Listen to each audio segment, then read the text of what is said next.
জি ভাইয়া, কেমন আছেন ভাইয়া? ভালো আছে, আশা করি আপনিও ভালো। বলেন তাহলে। আহ, আমি আসলে আহ, কিছু কথা বলার জন্য আসলে অনেকদিন যাবতই অপেক্ষা করতেছিলাম, কখনো যুক্ত হয়নি, আজকে প্রথমবার। আহ, আমি বলতে পারেন অ্যাগনস্টিক অবস্থায় আছি এখন, মানে পুরোপুরি আহ, আস্তিকও বলা যায় না, আবার নাস্তিকও বলা যায় না। ভাই, এই অবস্থানটাকে তো অ্যাগনস্টিক বলে না ভাই। যে আস্তিকনা নাস্তিকনা, এই অবস্থানটাকে অ্যাগনস্টিক বলে না। এই জন্য আমরা সবসময় বলি যে এই যে এই অ্যাগনস্টিক কাকে বলে, মানে নাস্তিক কাকে বলে, এই জিনিসগুলা আপনারা একটু দেখে আসেন। সংশয়.com এগুলো দেয়া আছে, সংজ্ঞা দেয়া আছে। কি কোনটা হইলে আস্তিক হয়, কোনটা হইলে নাস্তিক হয়, কোনটা হইলে অজ্ঞেয়বাদী হয়, কোনটা হইলে জ্ঞেয়বাদী হয়, এগুলার সব ডেফিনেশন খুব সুন্দরভাবে দেয়া আছে। জি আপনি আস্তিকনা নাস্তিকনা এই পজিশনটা তো অ্যাগনস্টিকের পজিশন না ভাই। জি, যদি একটু ব্যাখ্যা করতেন, আমার একটু কষ্ট করে, এখন তো সময় লাগবে আমার। যদি আপনি ছোট করে কিছু বলে দিতেন ব্যাপারে। আচ্ছা, অ্যাগনস্টিসিজম শব্দটা, অ্যাগনস্টিক শব্দটা এসছে নস্টিসিজম থেকে। নস্টস, এবং এটার সাথে যুক্ত হয়েছে যুক্ত হয়েছে আগে। নস্টস শব্দের মানে হচ্ছে আপনার জ্ঞান, জি নলেজ। ঠিক আছে? জি কোনো বিষয় সম্পর্কে যদি আপনার জ্ঞান থাকে তাহলে আপনি হচ্ছেন একজন নস্টিক। আর যদি কোনো বিষয় সম্পর্কে আপনার জ্ঞান না থাকে তাকে বলে অ্যাগনস্টিক। যে এই বিষয় সম্পর্কে আপনার জ্ঞান নাই। এখন মনে করেন আহ চাঁদের বুড়ি আছে নাকি নাই, এই বিষয়ে কি আপনি জানেন নাকি জানেন না বলেন তো? আমি জানি না, কিন্তু এটা ফ্যাক্ট না আসলে, এটা আমি এতটুকু বুঝতে পারি যে এটা ফ্যাক্ট না। হ্যাঁ, ঠিক আছে, কিন্তু মানে চাঁদের বুড়ি আছে নাকি নাই সেই বিষয়ে তো আপনি জানেন না তো, তাই না? জি। তাহলে আপনি একজন অ্যাগনস্টিক। আর চাঁদের বুড়িকে কি আপনি বিশ্বাস করেন ভাই? না না। এবার কিন্তু আমি একটা ডিফারেন্ট কোশ্চেন করেছি। এবার কিন্তু আমি আপনাকে প্রশ্ন করি নাই জানেন কি জানেন না, এটা কিন্তু প্রশ্ন করি নাই। এখন আর এখন করেছি বিশ্বাস আছে কি নাই সেটা। জি এইটার সাথে কিন্তু অ্যাগনস্টিসিজমের কোনো সম্পর্ক নাই, বা জ্ঞানের সম্পর্ক নেই। এটার সাথে সম্পর্ক হচ্ছে আপনি বিশ্বাস করেন কি করেন না। আপনি কি চাঁদের বুড়িকে বিশ্বাস করেন ভাই? না ভাই, বিশ্বাস করি। তাহলে আপনি একজন চাঁদের বুড়ি সম্পর্কে আপনি একজন নাস্তিক। মানে যদিও নাস্তিক শব্দটা এই ক্ষেত্রে ব্যবহৃত হয় না, কিন্তু আপনাকে বোঝাবার জন্য উদাহরণ হিসেবে আমি আপনাকে বোঝাবার জন্য বলছি যে চাঁদের বুড়ি সম্পর্কে আপনি হচ্ছেন একজন নাস্তিক, এবং চাঁদের বুড়ি সম্পর্কে আপনি হচ্ছেন একজন অ্যাগনস্টিক। জানা, জানেন কি জানেন না এই বিষয়ে আপনি হচ্ছেন অ্যাগনস্টিক। আর বিশ্বাস করেন কি করেন না এই বিষয়ে আপনি হচ্ছেন একজন নাস্তিক। দুইটাই একই সাথে আপনি হোল্ড করেন, এই পজিশনটা দুইটা একই সাথে হোল্ড করেন। যে আপনি অ্যাগনস্টিক এবং আপনি নাস্তিক, দুইটা এইথিয়েস্ট, দুইটা পজিশনে আপনি একই সাথে হোল্ড করেন। একটা হচ্ছে বিশ্বাসের পজিশন, একটা হচ্ছে জ্ঞানের পজিশন।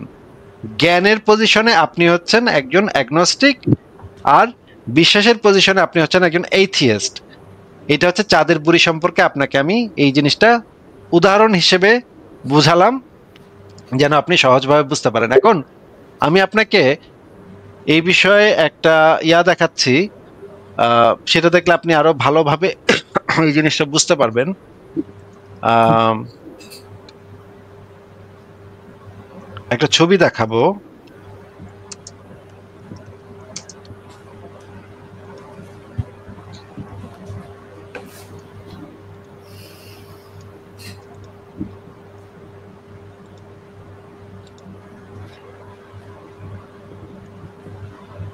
এখানে দেখেন,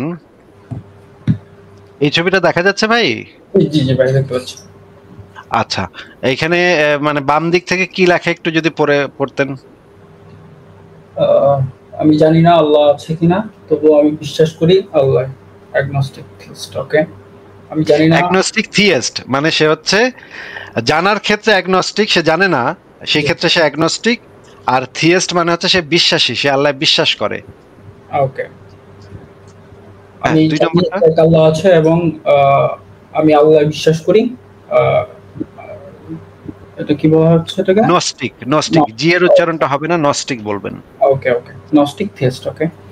আমি জানি কোনো গড নেই এবং তাই গডে বিশ্বাস করি না, এটা হচ্ছে নস্টিক অ্যাথিস্ট। ওকে, আমি জানি না কোনো গড আছে কিনা, যেহেতু আমি জানি না তাতে আমি বিশ্বাস করি না। Agnostic atheist. Okay okay, got it. হ্যাঁ, এবার পুরো জিনিসটা কি আপনি বুঝতে পেরেছেন? অ্যাগনস্টিক কাকে বলে, এথিয়েস্ট কাকে বলে, এবং এই দুইটার ভিতরে সম্পর্ক কি বা পার্থক্য কি?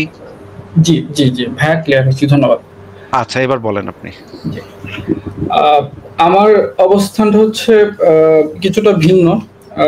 সত্যি বলতে আমার কাছে ব্যক্তিগতভাবে মনে হয় যে পৃথিবীতে যতগুলো রিলিজিয়ন এক্সিস্ট করতেছে বর্তমানে, এগুলো মানুষ তাদের নিজ প্রয়োজনে বিভিন্ন সময় বিভিন্ন মানুষ তাদের নিজস্ব প্রয়োজনে বা সমাজের প্রয়োজনে এগুলো তৈরি করছে এবং ম্যানমেড বলা যায়। কিন্তু আহ, এই মহাবিশ্ব কিংবা পুরো যে ইউনিভার্সটা আছে, আহ, এই যে এত সুন্দর করে চলতেছে সবকিছু, বা বা বিগ ব্যাং বলেন বা যাই বলেন। এক সেকেন্ড, যদি সুন্দর করে না চলতো, মনে করেন কোনো কিছু সুন্দর করে চলছে না, অনেক প্রবলেম হচ্ছে এখানে, তাহলে কি আপনি এই সিদ্ধান্তে আসতেন যে যেহেতু অনেক প্রবলেম হচ্ছে সেহেতু কোনো স্রষ্টা নাই, এই সিদ্ধান্তে কি আপনি আসতেন?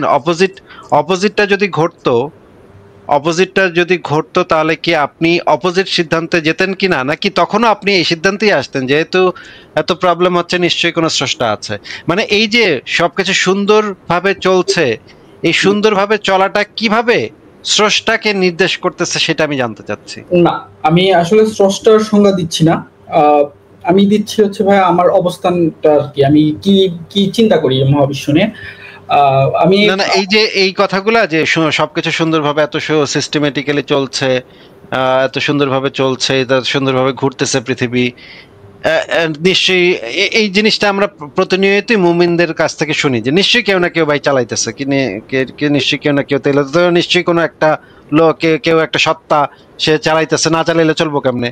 এই জিনিসটা আমরা প্রতিনিয়ত শুনি, তো এই জন্য আপনাকে জিজ্ঞেস করলাম যে এইখান থেকে তো আপনি এই কনক্লুশনে যদি যান যে যেহেতু এটা সুন্দরভাবে চলতেছে সুতরাং এটার একটা ইয়া মানে ইয়া আছে, প্ল্যানার আছে বা ডিজাইনার আছে, যদি আপনি এই সিদ্ধান্তে যান তাহলে তো এই সিদ্ধান্তে আপনার যেতে হবে। যদি দেখা যেত যে এটা সুন্দরভাবে চলতেছে না, আমি আপনাকে 100টা উদাহরণ দেখাতে পারবো যে অনেক কিছু সুন্দরভাবে চলতেছে না, তখন কি আপনি সেই 100টা মানে ইসের উপরে এই সিদ্ধান্তে যাবেন যে তাইলে তো ভাই কোনো স্রষ্টা নাই বা কোনো সত্তা নাই, এটা কি যাবেন আপনি? না না, আমি আসলে সুন্দরভাবে চলতেছে কিংবা সুন্দরভাবে চলতেছে না, বা ওইটা দিয়ে স্রষ্টার ডিফিনিশন বা ওইভাবে আমি চিন্তা করতেছি না। আমি হ্যাঁ সুন্দর, হ্যাঁ, তার মানে আমরা বুঝলাম সুন্দরভাবে চলুক কি সুন্দরভাবে না চলুক তা দ্বারা কোনো কেউ চালাইতেছে এটা প্রমাণ হয় না। কেউ চালাইতেছে এটা প্রমাণ করতে হলে আপনার সেইটার প্রমাণ দিতে হবে যে কেউ চালাইতেছে, তাই না? জি জি জি জি। আচ্ছা, আমার কাছে ভাই আপনার কথা থেমে কেটে যাচ্ছে, আপনার কথা এখন আর শুনতে পাচ্ছি না, আপনি আবার একটু বলেন। আমার কাছে মনে হয় যে দের ইজ সামথিং স্পিরিচুয়াল, মানে সবকিছুর পিছনে আসলে কোনো আমাদের আমরা যেভাবে চিন্তা করি যে দুইটা হাতওয়ালা সৃষ্টিকর্তা গড বা 10টা মাথা আছে। আরাফ খান ভাই, আপনি যেটা মনে করেন এই মনে করার পেছনে কি আপনার কাছে কোনো প্রমাণ বা যুক্তি আছে নাকি জাস্ট আপনার মনে হয়? আমি আসলে ফিলোসফি খুবই পছন্দ করি এবং ফিলোসফিক্যাল বই পড়াশোনা করছি, আহ, এবং আমি নিজে ছোটখাটো লেখালেখি করি। তো সেই চিন্তা থেকেই আসলে মানে পুরোটাই আমার ইমাজিনেশন। আবারও জিজ্ঞেস করছি, মানে ইমাজিনেশন মানে আপনার কোনো যুক্তি বা প্রমাণ নাই এটার না সপক্ষে নাকি? না, আমার আসলে কোনো যুক্তি কোনো কিছুর সপক্ষে যদি যুক্তি বা প্রমাণ না থাকে তারপরেও যদি সেটা কিছু মানুষ বিশ্বাস করে, সেটাকে তো আমরা অন্ধবিশ্বাস হিসেবে সংজ্ঞায়িত করি, তাই না? আমি এটা বিশ্বাস করি ভাইয়া, মানে আসলে আমি অবস্থানটা ক্লিয়ার করতে পারছি না আপনার কাছে। ব্যাপারটা হচ্ছে এরকম যে আমি এটা বিশ্বাস করি এমন ভাবে না যে এইটা বিশ্বাস করার কারণে আমি ওইটার জন্য আমি কারোর সাথে ঝগড়া করবো, কারোর সাথে সেটা তো আমি বলি নাই আরাফ খান ভাই, সেটা তো আপনাকে সেই ব্লেমটা তো আপনাকে দেই নেই যে আপনি এটা নিয়ে কারোর সাথে ঝগড়া করতেছেন বা মারামারি করতেছেন, খুনাখুনি করতেছেন, এটা তো আপনাকে সেই ব্লেমটা দেইনি। আপনি যে বিশ্বাসটা করেন সেটি বিশ্বাসটার সপক্ষে তো আপনার কাছে কোনো যুক্তি বা প্রমাণ যেহেতু নাই, সেটাকে তো আমরা অন্ধবিশ্বাস হিসেবেই সংজ্ঞায়িত করতে পারি, তাই না? বলা যায় আসলে একদিক দিয়ে চিন্তা করলে হ্যাঁ অবশ্যই। আসলে সব দিক দিয়ে চিন্তা করলে এটাকে অন্ধবিশ্বাসই বলতে হবে। অন্ধবিশ্বাস ছাড়া তো এটা আর কিছু না, যেটা সপক্ষে কোনো যুক্তি প্রমাণ নাই সেটাই অন্ধবিশ্বাস ভাই। বাই ডেফিনেশন একদম খাপে খাপে মিলে যাচ্ছে। এখন ওইটা ক্ষতিকর কি ক্ষতিকর না, আপনারটা হয়তো ক্ষতিকর না, আপনার অন্ধবিশ্বাসটা হয়তো ক্ষতিকর না, কিন্তু অন্ধবিশ্বাস তো ভাই, নাকি? জি জি জি। এখন আপনার অন্ধবিশ্বাসটা হয়তো জঙ্গি মুমিনদের মতো আল্লাহু আকবার বলে আপনি হয়তো বোম নিয়ে মানে ঝাঁপায় পড়তেছেন না কোথাও, সেটা ঠিক আছে, বা আপনি হয়তো কাফের কতল করতে বের হন নাই, সেটা ঠিক আছে, সেটা ভালো ব্যাপার যে আপনি এটা করতেছেন না, কিন্তু দিন শেষে সেটাও তো অন্ধবিশ্বাস। বিশাল বড় অ্যাচিভমেন্ট আছে ভাই, বিশাল বড় অ্যাচিভমেন্ট। এই যে আমার বিশ্বাসের জন্য আমি অন্য কাউরে তো কোপাচ্ছি না ভাই, বিশাল বড় অ্যাচিভমেন্ট আছে ভাই। আপনার চোখে তো অ্যাটলিস্ট সেটা বিশাল বড় অ্যাচিভমেন্ট, দুর্দান্ত ব্যাপার। ব্যাপারটা হচ্ছে আমরা আসলে বিজ্ঞানের অনেক কিছু না আপনাকে বলতেছি না ভাই, শোনা আপনার বলতেছি না, দুর্দান্ত বিষয় না আছে ভাই আপনার চোখে এটা? হ্যাঁ আমার চোখে এটা দুর্দান্ত বিষয়, অ্যাটলিস্ট অন্ধবিশ্বাসী কিন্তু অ্যাটলিস্ট আমরা পাইতেছে না, এটা তো ভাই আমি ধন্য, আমার তো মানে খুব খুশি আমি। আচ্ছা আসিফ ভাই, আপনাকে যে একটা লিংক দিছিলাম, আপনি কি দেখছিলেন ওটা? দেখার টাইমই পাই নাই ভাই, আমি ভাবছি কয়েকবার যে আমি দেখবো, কিন্তু আপনার ওই যে ওই বান্দার সাথে কথা বলতে গেছিলাম বুঝছেন, পরে তো পালায় গেছি। আমি এটা দেখবো, আমি এটা রাখছি, আমি ইসে করে রাখছি, আমি আমার লিংকটা সেভ করে রাখছি, আমি পরে দেখবো। ফারাজ ভাই, আমি যেটা আরাফ ভাইকে যেটা আমি বোঝাতে চাচ্ছিলাম যে আপনার, আচ্ছা আরাফ ভাই আপনি যেন কি বলছিলেন সেটা শেষ করেন তাহলে। কিন্তু আসিফ ভাই এটা শুনে তো আসলে লাভ নাই, কজ উনি মানে কিছু একটা বলতে যাচ্ছেন যে এটা উনি প্রমাণ ছাড়া মানে মেনে নেন আর সামথিং বিশ্বাস করেন, ওটার জন্য কোনো কোপা না, অন্ধবিশ্বাস সেটা নিয়ে এত ডিসকাশন আছে তো। ফারাজ ভাই উনি যে জিনিসটা বলতে চাচ্ছিলেন যে বিজ্ঞান তো এখনো অনেক কিছু আবিষ্কার করে নাই, কালকে যদি এটা আমি ওইটা বলতে চাই না, আমি বলতে চাচ্ছি যে আমরা বিজ্ঞানের অনেক কিছুই আমরা বিশ্বাস করি যেগুলো আমরা আসলে যুক্তিতর্ক দিয়ে প্রমাণ করতে পারবো না, কারণ না ভাই আমি তো এটা করি না, আপনি এটা আমাকে কেন ব্লেমটা দিচ্ছেন ভাই? আপনি করতে পারেন ভাই, আপনার ব্যাপার ভাই। অনেকেই আসলে বিজ্ঞানের স্টুডেন্ট না, কিন্তু আমরা তো বিজ্ঞানের অনেক কিছু মেনে নেই, আমরা আসলে বিজ্ঞান ভাই আপনি এটা করতে, আমি তো বললাম আরাফ ভাই আপনি হয়তো এটা করতে পারেন, কিন্তু আমি তো, আমাকে কেন ব্লেম দিচ্ছেন, আমরা বলতেছেন কেন? এই দুইটার সাথে আছি ভাই, আমি একটু কথা বলি। আছি ভাই, if you want to take a break, আপনি ব্রেক নিতে চাইলে ব্রেক নিতে পারেন, সমস্যা নেই। ওকে ঠিক আছে ফারাজ ভাই, আপনি কথা বলেন। ওকে ঠিক আছে, বের করে দিলাম আসিফ ভাইকে, হয়তো এখন মাংস কোপাইতে যাবে, যাক একটু মাংসটা খায় আসুক, আমরা ততক্ষণ একটু সভ্য আলোচনা চালাই, যেখানে মাংস কোপানোর কথা হবে না। হ্যাঁ বলেন ভাই, বিজ্ঞানে আপনি যেটা বলতেছিলেন, বিজ্ঞানে অনেক মানুষই এমন অনেক কিছু আছে যেটা ধরেন তারা কোনো একটা সায়েন্টিফিক পেপার পড়া ছাড়াই, পুরোটা ইনভেস্টিগেশন করা ছাড়াই তারা মেনে নেয়, এটার কথাই তো বলতেছেন তাই না? ফর এক্সাম্পল কোয়ান্টাম জগতে কি হয় না হয় এটা তো সবাই পরীক্ষা নিরীক্ষা করে দেখে না, ওই বৈজ্ঞানিক পেপারে যেগুলো বের হয় সেগুলোই তারা মূলত মানে, বা বই থেকে পড়ে যেটা ইয়ে করে সেটাই মানে, তাই না? এটার কথাই তো বলতেছেন নাকি আরব ভাই? কাইন্ড অফ আর কি আসলে ভাই, কিন্তু ভাই এটা যদি বলতে চান তাহলে এখানে একটা সমস্যা আছে, সমস্যাটা হচ্ছে এটা, বিজ্ঞান তো ভাই অপারেট হয় অবজেক্টিভ এভিডেন্সের উপরে, তাই না? নট এভরিথিং, আসলে সবকিছু ম্যাটার। কোন জিনিসটা অবজেক্টিভ এভিডেন্সের উপর চলে না বিজ্ঞানের? ধরেন there is so many theories in science, যেমন কোন থিওরিটা অ্যাকচুয়াল একটা থিওরি, নট আমাদের প্রচলিত কথায় থিওরি, অ্যাকচুয়াল একটা থিওরি, যেই থিওরির পিছনে কোনো কি নেই, প্রমাণ নেই, একটা দেখাইতে পারবেন? Big bang. আপনি তো বিগ ব্যাং এর সপক্ষে কোনো প্রমাণ নেই, বিগ ব্যাং এর সপক্ষে যা প্রমাণ আছে সবই আসলে ভাই ম্যাটারিস্টিক না, সবকিছু আসলে ইটস কাইন্ড অফ থিওরি। সব কি না? It's not all like আসলে সব কি না কি বলেন একটু আগে, আপনি কথাটা একটু রিপিট করেন। সব কি ম্যাটারিস্ট না, এটাই বলতেছেন? ম্যাটেরিয়ালিস্টিক এভিডেন্স সবকিছুতে নাই এখানে, আসলে বেশিরভাগই আসলে আপনার কোথায়, কোন জায়গাটাতে ভাই বিগ ব্যাং এর কোন পোর্শনটাতে দাবি, মানে কোনো কিছু দাবি করা হয়েছে এবং এটা সপক্ষে কোনো এভিডেন্স দেওয়া হয়নি, কোন পোর্শনটাতে? আপনি কি ভাই বিগ ব্যাং এর থিওরি পুরোটা পড়ছেন? আমি পড়ি নাই, আপনি তো পড়ছেন। কোন পোর্শনটাতে দাবি করা হয়েছে ওই অংশটুকু আসলে আরব ভাই জি আমি দেখেন ভাইয়া কথা প্যাঁচায় বলতে পারি না, সিম্পল কথা বলে আমার সাথে সিম্পলি কথা বলেন। হ্যাঁ, বিজ্ঞানের কোন মানে বিগ ব্যাং এর কোন পোর্শনটাতে কোন চ্যাপ্টার মানে বিগ ব্যাং এর তো নিশ্চয়ই অফকোর্স অনেকগুলো পোর্শন থাকবে, কোন পোর্শনটাতে কোনো একটা ক্লেম করা হয়েছে যেটা সপক্ষে কোনো ধরনের কোনো এভিডেন্স দেওয়া হয়নি, অতটুকু আমাকে একটু বলেন যে হ্যাঁ এরকমটা সায়েন্টিফিক কমিউনিটিতে মেনে না হয় কিন্তু এটা সম্পর্কে কোনো এভিডেন্স নেই। ধরেন দেখি ভাইয়া, ধরেন এই পৃথিবীতে ধরেন কি ও ও ও ও হোল্ড অন, এখানে তো ধরাধরির কাজ নেই। আপনি তো বলতেছেন বিগ ব্যাংয়ের কিছু কিছু জায়গা। আরব ভাই, আরব ভাই আমাকে 10 সেকেন্ড সময় প্যাচাই না কথা আপনি কথা বলেন, সমস্যা নেই, আমি 10 সেকেন্ড সময় কথা প্যাচাই বলেন না। আপনি বলেছেন বিগ ব্যাং এর কিছু পোর্শনে দাবি করা হয়, কিছু দাবি করা হয় যেটা সম্পর্কে কোনো প্রমাণ দেওয়া হয় না, সেই পোর্শনটা কি? এখন ওই পোর্শনটা তো আমি নিয়ে বসি না, আমি আসলে এখন পুরো আমি কোনো আচ্ছা বিগ ব্যাং বাদ দেন, বিজ্ঞানের যে কোনো সেক্টরে যে কোনো জায়গায় যে কোনো ক্লেম করা হয়েছে যেটা সম্পর্কে কোনো প্রমাণ নেই, যে কোনো থিওরির মধ্যে যে কোনো থিওরি বৈজ্ঞানিকরা থিওরি হিসাবে সার্টিফাই করছেন কিন্তু এটা সম্পর্কে কোনো প্রমাণ নেই, আমাকে একটা এভিডেন্স দেখান ভাই।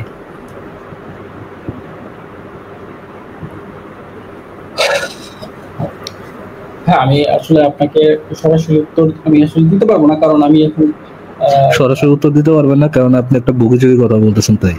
আচ্ছা ঠিক আছে, আপনি কি সায়েন্টিফিক মেথোডোলজি সম্পর্কে জানেন আরব ভাইয়া? জি জি জি আমি আপনাকে 101 এর কথা জিজ্ঞেস করতেছি, সায়েন্টিফিক মেথোডোলজি সম্পর্কে আপনার আইডিয়া আছে? জি আছে। বলেন তো কি স্টেপগুলো কি কি? স্টেপগুলো আপনি এখন আমি এটা আমি পড়ছি, আমি জানি। র্যান্ডমলি বলেন দেখি ভাই, দুই একটা স্টেপও জানেন, র্যান্ডমলি বলেন শুনি। আমরা আলোচনাটা আমি আসলে যেটা নিয়ে করতে আসছিলাম ভাই শুনেন আরব ভাই, একটা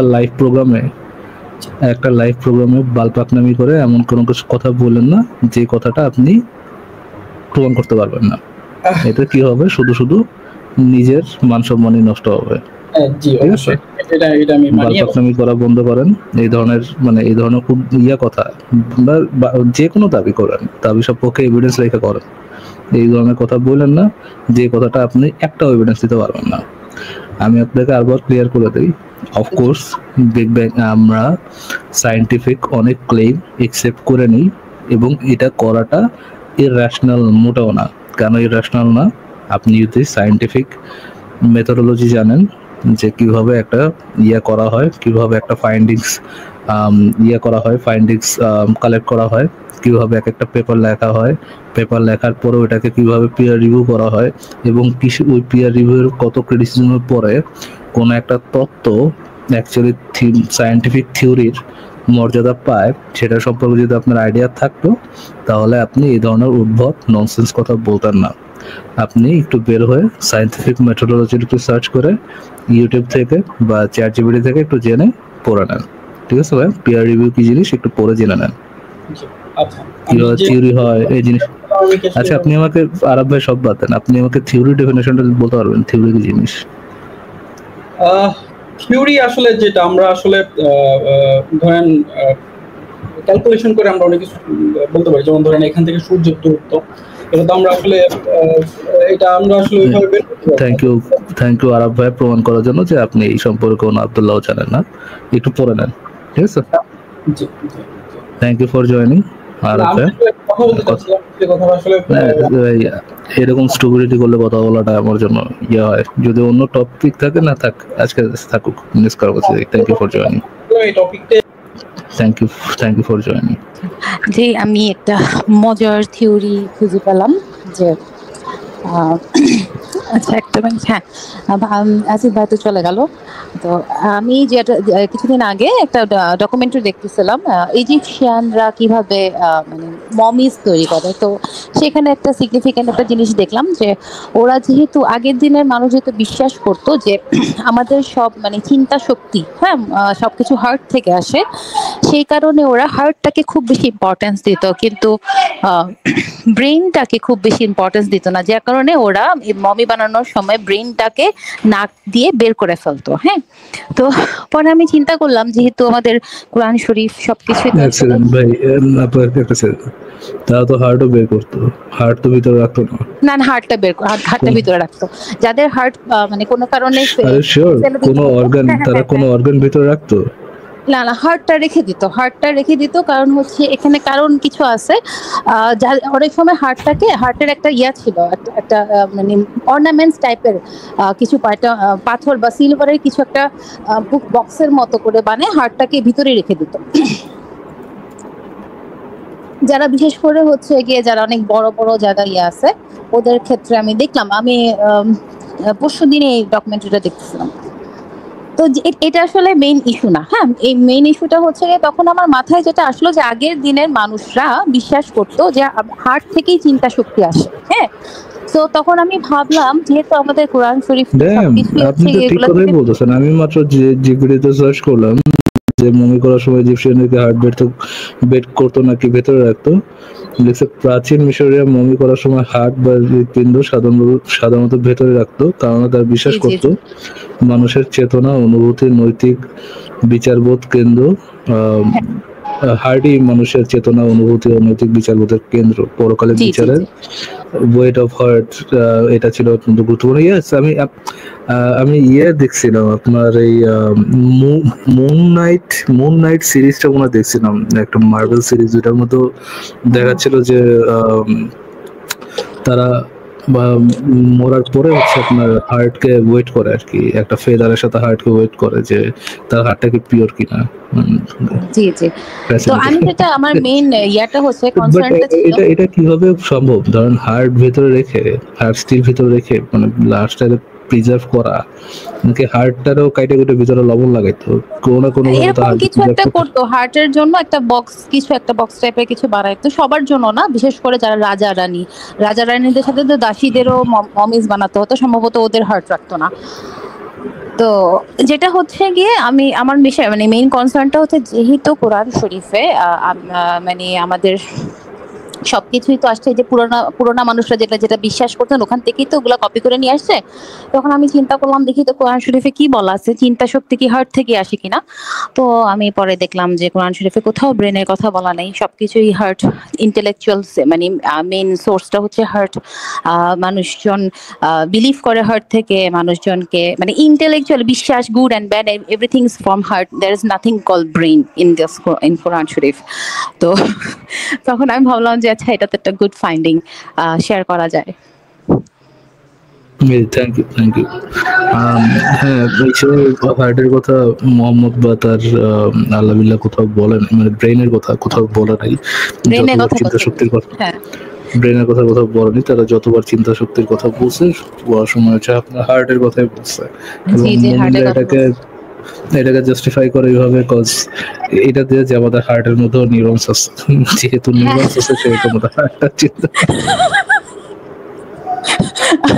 হ্যাঁ, মানে যাই হোক মানে নর্মালি যারা একটু শিক্ষিত বা নিজেকে উচ্চ শিক্ষিত দাবি করে তারা তো আসলে কোরআন শরীফটাকে জাস্টিফাই করার চেষ্টা করে সায়েন্সের সাথে মানে তুলনা করে। তো ওই তখন আমার কোশ্চেন হচ্ছে গিয়ে এই যে এই ব্যাপারগুলো আমি একটা বিসিএস এর উপর করানো, বিসিএস এর উপর হচ্ছে আপনার ইউটিউবে কোর্স করানো একটা নীল পরা, প্রায় সময় নীল পরে থাকে, নীল একটা স্যুট পরা একটা ওরাংওটানকে দেখি। হ্যাঁ হ্যাঁ এই ওরাংওটান কোরআনের সাথে সায়েন্সটা যে মানে মিশায় যে ডলাটা দেয় মাঝে মাঝে, ও এপিক। একদম ইসের বাইরে যে মানুষ কেন জিনকে দেখতে পারে না, কেননা মানুষের দেখার একটা নির্দিষ্ট রেঞ্জ আছে এবং ওই রেঞ্জের বাইরে হচ্ছে জিন ওরা থাকে, সো আমরা এই জন্য জিনদেরকে দেখতে পাই না। যে এপিক একটা মেরা দিল, এপিক একটা আপনার সায়েন্স মেরে দিল এই জায়গায়। ওদের সায়েন্সের রেঞ্জ ওদের নিজেটা মানে ওদের উচিত হচ্ছে গিয়ে মানে একটা সায়েন্সের বুক বের করা, খুব মজার, মানে একটা আমাদের জন্য একটা কৌতুক বইয়ের মতো হবে যদি ওরা এটা করে। এটাই doctor Nabil, he looks like a freaking orangutan, behaviour orangutan এর মতো এবারে। আমার হচ্ছে গিয়ে যারা ডক্টরস, যারা এমবিবিএস পড়াশোনা করছে, হ্যাঁ ওরা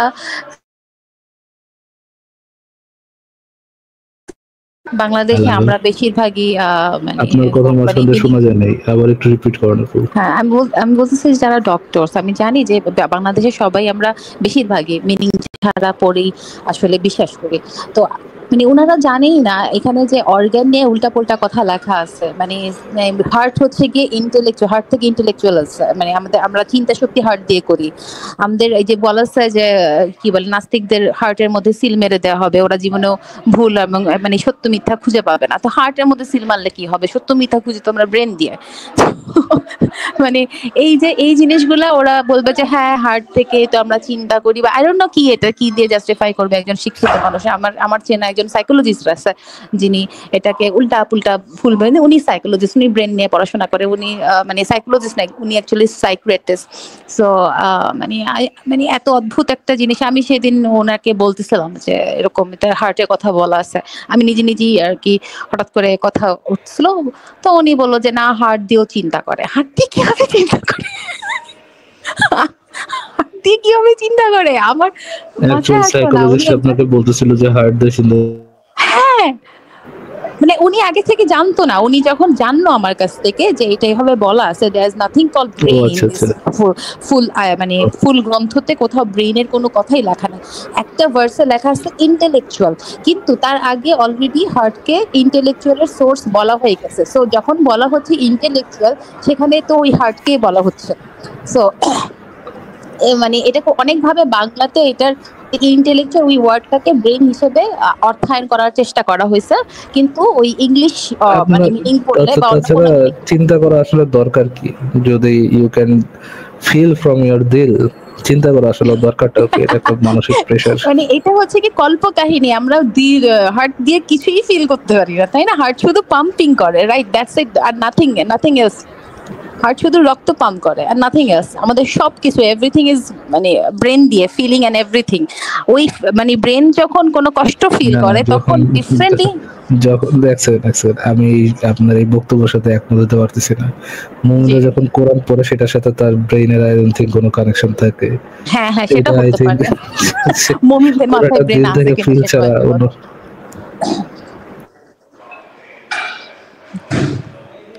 আচ্ছা আসিফ ভাই চলে আসেন।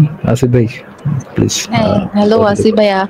হ্যাঁ আপু, এই বিষয় নিয়ে সংশয়.com এ অলরেডি লেখা আছে এবং এইটা ওকে নিয়ে ওকে, আমরা আগেও নাইস আলোচনা নাইস। করেছি। থ্যাংক ইউ বলার জন্য, এই জিনিসটা নতুন ভাবে আবার তুলে ধরার জন্য। মাঝে মাঝে আমাদের পুরনো যে আলোচনাগুলো সেগুলো আবারও বলতে হয়, যেন নতুন দর্শকরা জানতে পারে। আপনাকে অনেক ধন্যবাদ। আর কি কিছু বলবেন নিশার আপু? না না না, এটা দিয়ে কথা বলতেছিলাম আজকে। আমার নতুন ফাইন্ড আউট এটা আসলে দেখলাম। তো দ্যাটস ওয়াই আমি ভাবলাম আপনাদের সাথে শেয়ার করি। আর কোনোরকম কোনো কিছু না, এটা নেই জাস্ট। আরো যে যেটা কোরআন হচ্ছে এবং কি হাদিসে মানে কোরআন কোরআনে এবং অনেক হাদিসে ধরনের যে জি জিনিসটা বলা আছে যে ঈমান, পাপ পুণ্য এগুলা সব হৃৎপিণ্ডে থাকে। হৃৎপিণ্ড এবং থাকে, হ্যাঁ। মুহাম্মদের যখন মানে মেরাজের সময় যখন মুহাম্মদের সিনা সাফ করা হয়েছিল, জি জি জি, তখন কেটে তাকে ওপেন হার্ট সার্জারি করে তার হৃৎপিণ্ডটা নাকি জমজমের পানি পরিষ্কার দিয়ে করছে। ধুয়ে তারপরে আবার ঢুকাই ঝামেলা দিছে। সেখানেই হয়েছে, ব্রেন পরিষ্কার করা নাই। পরিষ্কারটা করলে সে এই সমস্ত আকাম কুকাম করতো আসিফ না ভাই, আসলে। যে জিনিস ইনট্যাক্ট, যে জিনিসের মধ্যে কোনো কাজই হয় না, ওটার পরিষ্কার করার দরকারটা কি? আপনি কি আমার মনে হয় সে আপনার মনে হয় আপনি যে এত আকাম কুকাম করছে ব্রেন ব্যবহার না করেই, তার তো ভাই ব্রেন আপনি কি ছিল যে তো। আপনি কি যে যখন কোনো শোরুমে যান, হ্যাঁ, যে ডিসপ্লে ইসের মধ্যে কোনো কাবার্ডের মধ্যে যখন কোনো একটা ইয়ে দেখেন, ফোন দেখেন, ওটা যে মুছতে যান, ও তো ইনট্যাক্ট রয়েছে, ওটা মুছা না না, দরকার কি? আমি নিশ্চিত যে মোহাম্মদ তার ব্রেন ভালোই ব্যবহার করছে। নাহলে ভাই এই যে মনে করেন এই যে হাফসার কাছে যখন ধরাটা খাইলো, সে কেমনে আয়াত নামাইলো, এই সূরা তাহরিম কেমনে নামাইলো সে? হ্যাঁ, তার অনেক থেকে ব্রেন দিলে ছিল, তার অনেক তার ব্রেন হার্ট ছিল। যেখানে বাপরে বাপ, সে অনেক যেখানে হচ্ছে রক্ত ইন্টেলেকচুয়াল ছিল। পাম্প করছে, ওটা এত দিয়ে চিন্তা করছে, ওইখানেও তো নিউরন আছে আসিফ ভাই। আচ্ছা, নিউরন দিয়ে। আচ্ছা, না, সে অনেক ইন্টেলিজেন্স ছিল। সেটা অবভিয়াসলি সে সবকিছু ভুলভাল জায়গায় লাগাইছে, তার নিজের পলিটিক্যাল এজেন্ডাটা পূরণ করছে, আর কিছুই না। ফুল এই ধর্ম পুরোটা একটা পলিটিক্যাল মুভমেন্ট ছাড়া আর কিছু না। আর একটা যেটা হচ্ছে গিয়ে ওই যে যেটা বলতেছিল যে আয়াতের যে গ্রামাটিক্যাল ভুলগুলা, হ্যাঁ, আমি তুমি, মানে নিজেকে যখন আল্লাহ তাআলা নিজেকে বলতেছে কখনো আমি, কখনো তুমি, কখনো আমি আমরা, মানে একই মানে জায়গাটাতে একটা সূরা আয়াতের পর আরেকটা আয়াত, সেটা হচ্ছে আমি আমরা, আমি আমাকে আবার তুমি বলতেছে, মানে এত বেশি ভুলভাল। তো তারপরও যারা ভাবে কোরআনের বাণী, ওইটাই একটু আগে ব্যাক মানে চ্যাট বক্সে একজনের সাথে কথা হচ্ছিল যিনি মানে কোরআন শরীফই বিশ্বাস করেন, কোনো মানে হাদিসে বিশ্বাস করেন না। তো মানে তখন মানে উনি হয়তো বা অর্থ সহ পড়েন নাই, যেটাতে একটাতেই বিশ্বাস করতেছেন সেটাও পড়েন নাই, যেখানে মানে সায়েন্সের একদম এসও নাই, এবং সে চাঁদ সূরজের কথা বলে দিছে, সে মানে পেটের ভিতরে বাচ্চা কিভাবে বড় হচ্ছে সেটা বলতেছে, কিন্তু সব উল্টা পুল্টা। তখন ওই সময় যেটা বিশ্বাস করতো সেগুলাই বলা আছে, ওই সময় মানুষ যেটা বিশ্বাস করতো, মানে মানে সে যদি এটা যদি আল্লাহর বাণী হয় তাহলে এটা কিভাবে সম্ভব যে যেটা ওই সময় মানুষ বিশ্বাস করতো সেটাই আসতেছে? সেটা তো নিশ্চয়ই সেটা সে তার ট্রু কথাগুলা বলতো, বা অ্যাকচুয়াল সায়েন্স যেটা বলতেছে সেটা বলতো, তাই না? ঠিক আছে ইশারা আপু, আপনি কি আমাদের সাথে থাকবেন নাকি আপনাকে তাহলে বিদায় জানাবো? না, আমি চলে যাই, কাজ আছে। Thank you. ঠিক আছে, ঠিক আছে আপু, ভালো থাকবেন। হ্যাঁ বলেন। আচ্ছা ভাইয়া, আমার কোশ্চেনটা হচ্ছে নবী মুহাম্মদ আর যে 4 খলিফা ছিলেন, তো এনাদের কি ভাইয়া প্রত্নতাত্ত্বিক প্রমাণ পাওয়া গিয়েছে কি, মানে লেটেস্ট রিসার্চ কি বলে? না, কোনো প্রত্নতাত্ত্বিক প্রমাণ তো তাদের নাই, কিন্তু তাদের সম্পর্কে অন্যান্য যে সিভিলাইজেশন গুলো আছে সে সমস্ত সিভিলাইজেশনে তাদের সম্পর্কে কিছু এভিডেন্স পাওয়া যায়। তা কিরকম এভিডেন্স? যেমন বিভিন্ন মুদ্রা পাওয়া যায়, যে মুদ্রাতে মুহাম্মদ নাম লেখা আছে, মুহাম্মদের নামে মুদ্রা করা হয়েছে। পরবর্তীতে বিভিন্ন বই টই লেখা হয়েছে এই অঞ্চলে, যে এই অঞ্চলে একটা ইসলামিক ঘটেছে, মানে বিপ্লব ঘটেছে। এই ধরনের কিছু এভিডেন্স পাওয়া যায় বিভিন্ন আশপাশের অঞ্চল থেকে। আচ্ছা, তো ভাইয়া আমি যেটা শুনেছি মানে জেনেছি আর কি, যে কোরআন নাকি মুহাম্মদের মৃত্যুর 600 বছর পর লেখা হয়েছে।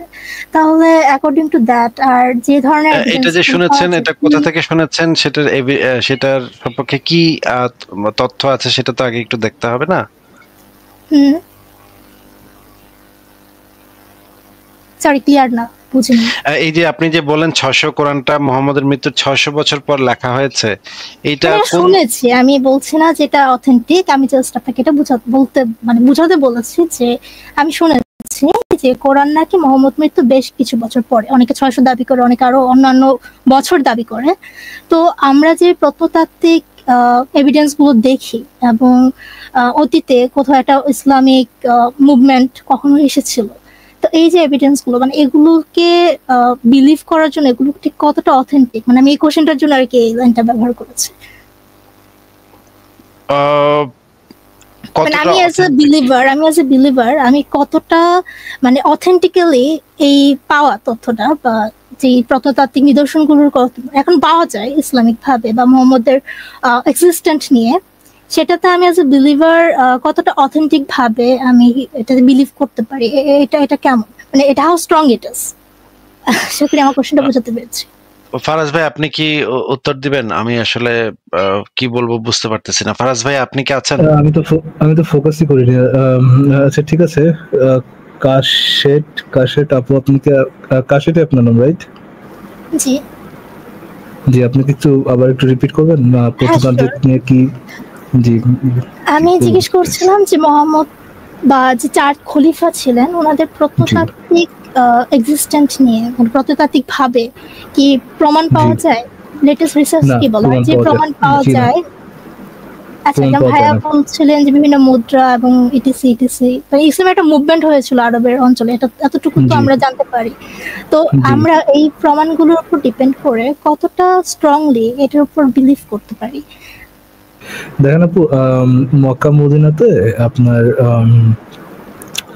তারা ক্লেম আছে যে এখানে হচ্ছে এর বাড়ি, এখানে হচ্ছে তার বাড়ি, এখানে ওই সাহাবার বাসা ছিল, এখানে এই যুদ্ধ হয়েছে, ওইখানে সেই যুদ্ধ হয়েছে, এরকম অনেক ক্লেম আছে। কিন্তু ওইটা সম্পর্কে আপনি যেটা চাইলেন আর্কিওলজিক্যাল এভিডেন্স, ওই আর্কিওলজিক্যাল এভিডেন্সটা অ্যাকচুয়ালি নাই।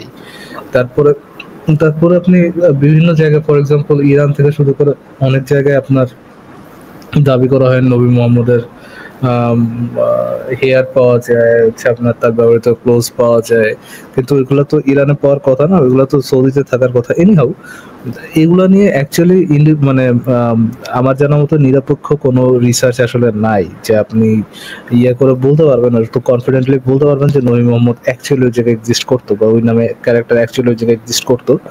বাট আপনি যদি ওই ইয়ে ছাড়া, মানে আপনি আর্কিওলজিক্যাল এভিডেন্স ছাড়া আপনি যদি জিজ্ঞেস করেন আমাকে যে তারপরও কি ওই ইয়ে রাখা যায় যে মোহাম্মদ নামে কোনো একটা ক্যারেক্টার ছিল, ওরকম কি একটা ধারণা রাখা যায়, আমি সোর্ট অফ বলবো ইয়েস। কজ দেখেন মোহাম্মদ নামে একটা ক্যারেক্টার বানানো এবং তাকে যদি আপনি ভালো গুণের কোনো একটা ক্যারেক্টার বানাইতে চান, তার বিরুদ্ধে ইচ্ছা করে এই ধরনের ঘটনা লেখা আছে, মনে করেন সে তার কামের বেটির সাথে যৌন সঙ্গম করতে যায়, বউর কাছে ধরা খাইছে, এরকম কোনো কল্পকাহিনী বানানোর অ্যাকচুয়ালি কথা না। বা সে একটা অপ্রাপ্তবয়স্ক বাচ্চাকে বিয়ে করছে এবং তার সাথে যৌন সঙ্গম করছে, এটাও লেখার কথা না, যেখানে আবার অন্য ইসে লেখা সে নিজেই তার অপ্রাপ্তবয়স্ক বাচ্চাকে বিয়ে দেয় নাই অন্য কোনো লোকের সাথে। তো এরকম হিস্ট্রি থাকার কথা না। তারপর বনু কুরাইজার গণহত্যা, এরকমটা লেখার আসলে কথা না। তো আমি মনে করি যে মোহাম্মদ ছিল কিনা এটা আমার ধারণা ছিল, বাট তার কি আর্কিওলজিক্যাল এভিডেন্স পাওয়া যায়? আই ডোন্ট থিংক তার আর্কিওলজিক্যাল এভিডেন্স পাওয়া যায় আর কি। চলো ভাই, এরকম একটা ব্লারি ফিগার, মানে আমরা তাহলে কি মানছি? এনাকে নিয়ে তো তর্ক বিতর্ক, আপনি কি মানছেন সেটা তো আপনি ভালো বলতে হবে, সেটা তো আমি বলতে পারবো না। আমরা কি মানছি? তার ক্যারেক্টার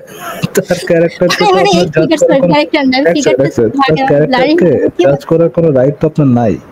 অ্যাজ এ মুসলিম মোহাম্মদের ক্যারেক্টারকে জাজ করার কোনো রাইট কি আপনাকে ইসলাম দেয়? নাকি বলে যে মোহাম্মদ যা যা করেছে তাহাই সঠিক এবং তাহা সঠিক বলে আপনাকে মানতে হবে? ইসলাম তো আমাকে কথা বলে রাইট দেয়। তো আপনি কিচেনে বাইরে করেন কি? আপনার তো কিচেনের বাইরে থাকার কথা না। না, আমি কিচেনের বাইরে আসছি কারণ আমি তো ইসলামকে মানছি না, আমি জন্য তো কথা বলতে আসছি। রাইট, মানে আপনাদের লাইভে কি মুমিন ছাড়াও তো অন্য মানুষজন জয়েন দেন, সেটা বলছিলাম। তো অ্যান্সার এটাই যে প্রত্নতাত্ত্বিক ভাবে প্রমাণ পাওয়া যায় না ওইভাবে অথেন্টিক্যালি, রাইট? ওয়েল আমি পাইনি এখন, আসিফ ভাই আই ডোন্ট থিঙ্ক পাইছে, এবং আমি যতটুকু দেখেছি, তো আমি তো অনেকগুলা ব্লগ দেখছি এখানে, এবং আপনার পরিবারও চাইলে আপনি অনেক পাবেন যারা হচ্ছে আপনার এই মক্কা মদিনায় ঘুরতে গেছে, হজ উমরায় গেছে, আমাদের ফ্যামিলি থেকে অনেকে গেছে। আমি যতটুকু করলাম জানলাম এরকম অ্যাকচুয়াল কোনো এভিডেন্স, ইভেন মোহাম্মদের বাসা মক্কায় ছিল সেই জিনিসটাও কেউ জানে না। তো এবং ওটা নিয়ে প্রত্নতান্ত্রিক মানে অ্যাকচুয়ালি আর্কিওলজিস্টদেরকে দেখে এনে কোন একটা এভিডেন্স কালেক্ট করা, আই ডোন্ট থিঙ্ক ওই জিনিসটা ওই জায়গায় অ্যালাউড। সো আর যদি অ্যালাউড থাকতো এটা বহুত আগে করতো আর কি। সো ওইটার ইয়েটা অ্যাকচুয়ালি চলতেছে না, ওইটার কোনো প্রমাণ আমি পর্যন্ত পাইনি, এন্ড আই ডোন্ট থিঙ্ক ওই জিনিসটা আছে। আচ্ছা, সো আমার কোশ্চেন অ্যান্সার না, তাই তো?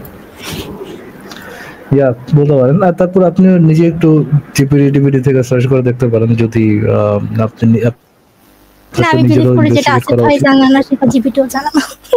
ওরে বাবা,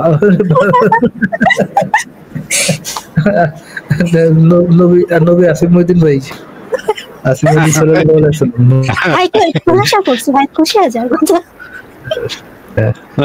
আমি just like আপার আপনার আপার মতো নাকি? আমি যেটা বলছিলাম সেটা হচ্ছে যে হিস্ট্রির বিভিন্ন ফিগার সম্পর্কে তো আমরা আসলে সরাসরি একদম হার্ড আর্কিওলজিক্যাল এভিডেন্স নিয়ে আমরা এই জিনিসগুলাকে আসলে প্রুফ করি না। যেমন অ্যারিস্টটল, সক্রেটিসের কথা ধরেন, সক্রেটিসের কি আর্কিওলজিক্যাল প্রত্নতাত্ত্বিক কোনো প্রমাণ পাওয়া গেছে? না, সক্রেটিসের তো কোনো প্রমাণ পাওয়া যায়নি। ইনফ্যাক্ট গৌতম বুদ্ধেরও কিন্তু কোনো সেরকম কোনো প্রমাণ নাই। গৌতম বুদ্ধ সম্পর্কে আরেকটা আছে, হাইপোথিসিস আছে যে গৌতম বুদ্ধের জন্ম আসলে আফগানিস্তানে। যেই ব্যক্তি এটা দাবি করছে গৌতম বুদ্ধের জন্ম আফগানিস্তানে, সে আবার বিভিন্ন এভিডেন্স দেখায় সেই সময় আফগানিস্তানে কি কি ছিল, কি কোন কোন রাজা ছিল, সেগুলো বিভিন্ন এভিডেন্স দেখায় সেই জিনিসটা প্রুফ করার চেষ্টা করছে। আবার এরকমও ইয়া আছে যে যীশু খ্রিস্ট যে মাঝখানে যে 12 বছর লাপাত্তা ছিল, মানে তা যীশু খ্রিস্টের জীবনের মাঝখানের 12 বছর সে কোথায় যেন হারায় গেছিল, তারা কেউ খুঁজে পায়নি ওই সময়। তো এই সময় এই মাঝখানের এই 12 বছর নাকি সে ভারতে এসে গৌতম বুদ্ধের মানে বুদ্ধিস্ট মঙ্ক হয়ে গেছিল নাকি, সে নাকি বৌদ্ধ ধর্ম গ্রহণ করে বুদ্ধিস্ট মঙ্ক হয়ে ঘোরাঘুরি করছে ইন্ডিয়াতে, এরকম কথাও আছে। কিন্তু হিস্ট্রির এই ফিগারগুলা সম্পর্কে আমরা যে পদ্ধতিতে আমরা একদম হার্ড আর্কিওলজিক্যাল এভিডেন্সের উপর এইখানে নির্ভর করা যায় না। এখানে কিছু মানে অন্য সোর্স থেকেও বিভিন্ন ইনফরমেশন নিতে হয়। যেমন ইবনে বতুতা যখন এই অঞ্চলে আসছে তখন তার কাছ থেকে, তার লেখা থেকে আমরা এই অঞ্চলের কিছু হিস্ট্রি পাই।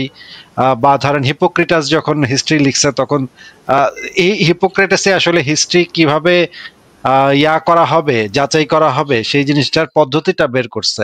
এখন এই ক্যারেক্টারগুলা সম্পর্কে আমরা মুহাম্মদ ক্যারেক্টারটা সম্পর্কে আমরা যে আশপাশের অঞ্চল থেকে যে সমস্ত টেক্সট পাওয়া যায় সে সমস্ত থেকে ধারণা করা যায় যে এই অঞ্চলে কিছু একটা ইসলামিক কিছু একটা রেভলিউশন হয়েছিল, ইসলামিক কিছু একটা পলিটিক্যাল মুভমেন্ট হয়েছিল, যেটার কারণে এখানে একটা বড় ধরনের এবং পরবর্তীতে তো দেখাও যায় যে এই জিনিসটা পুরো ইউরোপ পর্যন্ত পৌঁছায় গেছে। ইউরোপের অনেক অঞ্চল তারা দখল করে ফেলছে এই ইসলামিক মুভমেন্টের কারণে। এইখান থেকে পরিষ্কারভাবে বোঝা যায় যে এই অঞ্চলে একটা স্ট্রং পলিটিক্যাল মুভমেন্ট হয়েছিল এই সময়, এবং সেইটা যদি আরো পিছনের দিকে যাওয়া যায় তখন বোঝা যায় যে সেই সময় কিছু একটা অনেক ধরনের নবী টবি এখানে আসছিল, মানে নিজেকে নবী দাবি করত। তাদের ভিতরে মোহাম্মদ নামেরও একজন নবী থাকার সম্ভাবনা এটা ঐতিহাসিকরা উড়ায় দেন না, ঐতিহাসিকরা এটাকে অ্যালাউ করেন, মানে এই জিনিসটাকে অ্যাকসেপ্ট করেন যে সময়, কারণ ওই সময় বিভিন্ন মুদ্রাতে মোহাম্মদের কিছু নাম, কিছু মানে শিয়াদের হিস্ট্রি যদি আপনি ঘাটেন দেখবেন আলীর ছবি, আলীর ইয়া, এগুলা কিছু কিছু তারা পেইন্টিং, মোহাম্মদের কাছে যে ইয়াগুলো আসছিল, ওই বোরাক ঘোড়া আসছিল, সেটার কিছু পেইন্টিং ইরানিয়ান মানে মিউজিয়ামে সেগুলো সংরক্ষিত আছে। প্রাচীন যে চিত্রশিল্পীরা সে তারা তাদের হিস্ট্রি থেকে, তাদের মানে লোককথা থেকে সেই জিনিসগুলা ছবি এঁকে রাখছে। এবং বিভিন্ন বই থেকেও এই জিনিসগুলা জানা যায়, বিভিন্ন বই পুস্তক থেকে এই জিনিসগুলা জানা যায়। যারা সেই সময়ের হিস্টোরিয়ান ছিলেন তাদের কিছু বই পুস্তক থেকে এগুলা জানা যায়। তো এবং আমরা যদি ইসলামের হিস্ট্রি গুলা আমরা পড়ি সেখানে আমরা দেখতে পাই ইসলামের হিস্ট্রি, এটা আসলে মেইন স্ট্রিম হিস্ট্রি না, এটা ইসলামের হিস্ট্রি যদি আমরা পড়ি সেখানে আমরা দেখতে পাই যে মুহাম্মদের একদম পুঙ্খানুপুঙ্খ বিষয়াদি সেখানে খুব মানে ডিটেইলসে বর্ণনা করা আছে। সে কোথায় পেশাব করতো, কোথায় কেমনে পেশাব করতো, কেমনে নামাজ পড়তো, কেমনে ঘুমাইতো, কোন পাশ ফিরা ঘুমাইতো, কোন বিবির সাথে কি করতো, দাসীর সাথে কি করতো, এগুলো একদম খুব পুঙ্খানুপুঙ্খভাবে ডিটেইলসে বর্ণনা করা আছে। এত ডিটেইলসে যখন বর্ণনাগুলা থাকে তখন এই জিনিসগুলা সম্পর্কে ডাউট আসা এটা একটু দুষ্কর। যদি এত পুঙ্খানুপুঙ্খভাবে বর্ণনা না থাকতো তখন এটা নিয়ে সন্দেহ তৈরি করা যেত, কিন্তু আমার কাছে মনে হয় না যে এত ডিটেইলসে যেখানে বর্ণনা আছে সেখানে সন্দেহ করার আর কোনো অবকাশ থাকে। আচ্ছা, তো ভাই আপনি যে ইসলামিক সোর্স গুলোর কথা বললেন, so would you mind to suggest me a book যেটা থেকে মানে মোহাম্মদ সম্পর্কে আরেকটু ক্লিয়ার ধারণা পাওয়া যাবে? কোরআনটা বাদে আর হাদিস বাদে আর কোনো বই কি আছে ইসলামিক ইতিহাসের, যেটা একটা বই সাজেস্ট করেন বা দুটো বই সাজেস্ট করেন? ইসলামের ইতিহাসের বই চাচ্ছে নাকি সাজেশন চাচ্ছি, মানে যেটা পড়লে আমি এই বিষয়টায় আরেকটু ডিটেইলে নলেজ গেইন করতে পারবো। ইসলামের হিস্ট্রি যদি আপনি পড়েন তাহলে তো আপনার মানে লবণ সহ খাইতে হবে আর কি, মানে হচ্ছে গিয়ে সেখানে নানা ধরনের মানে এমন উদ্ভট সমস্ত মজেজা থাকবে যেগুলো আপনার আপনি সেগুলা খাবেন না, সেগুলা আর কি বের করে দিবেন, কিন্তু যেগুলা আপনি মানে বুঝে শুনে পড়তে হবে আর কি। ইসলামের হিস্ট্রি পড়লে আপনি যেটা পড়তে পারেন যে ইবনে কাসিরের ইয়া পড়তে পারেন, আল বিদায়া ওয়ান নিহায়া, এই গ্রন্থটা অনেকগুলা খণ্ডের, এটা পুরাটা যদি আপনি পড়তে পারেন মোটামুটি ইসলামের শুরু থেকে শেষ পর্যন্ত অনেক কিছু আপনি জেনে যাবেন। আল বিদায়া ওয়ান নিহায়া গ্রন্থটা। আচ্ছা ঠিক আছে ভাইয়া, থ্যাংক ইউ। ঠিক আছে, তাহলে বিদায় জানাই আপনাকে, ভালো থাকেন। আমি কি কিছু বলতে পারি আসিফ ভাই? হ্যাঁ ফারাজ ভাই বলেন। ইয়া ইয়াসিন সালাম আল্লাহ হাফেজ ফারহান। থ্যাংক ইউ আপনাকে ভাই হাউজে কাউসার দান ভাই করলাম। আপনাকে হাউজে কাউসার দান করলাম জান। আজকে জিনিসটা কি আছে ভাই? হাউজে কাউসার দান এই জিনিসটা কি? না ভাই পানি হইতো না, এটা কি না রে wine ভাই, টাইপ? এখানে- আরে ভাই এখানে পানি ছিল না, মরুভূমি খাখা মরুভূমির জায়গা, ওখানে ঘরের নিচে দিয়ে পানি যাওয়া মানে ছিল এখানে বিরাট ব্যাপার ভাই। এই জন্য এই ঘরের নিচে দিয়ে পানি যাবে এইটা মানে ইয়া করছে আর কি ভাই। এখন তো আমার ঘরের নিচে পাইপ দিয়ে পানি যায় ভাই, এখন আমি হাউজে কাউসার দিয়ে করবো কি ভাই? হাউজে কাউসার has something to do with actual house. মানে ওইখানে পানি যাবে আর কি, পানির ফ্লো থাকবে, একটা পানির মানে ইয়া থাকবে, পানির কল, মনে করেন পানির একটা কল আছে ওই বাসায়। হাউজে কাউসার মানে একটা ঘর উইথ পাইপলাইন, মানে পানির পাইপলাইন আছে এরকম কোন? হ্যাঁ একটা ঘর, এইটাই এই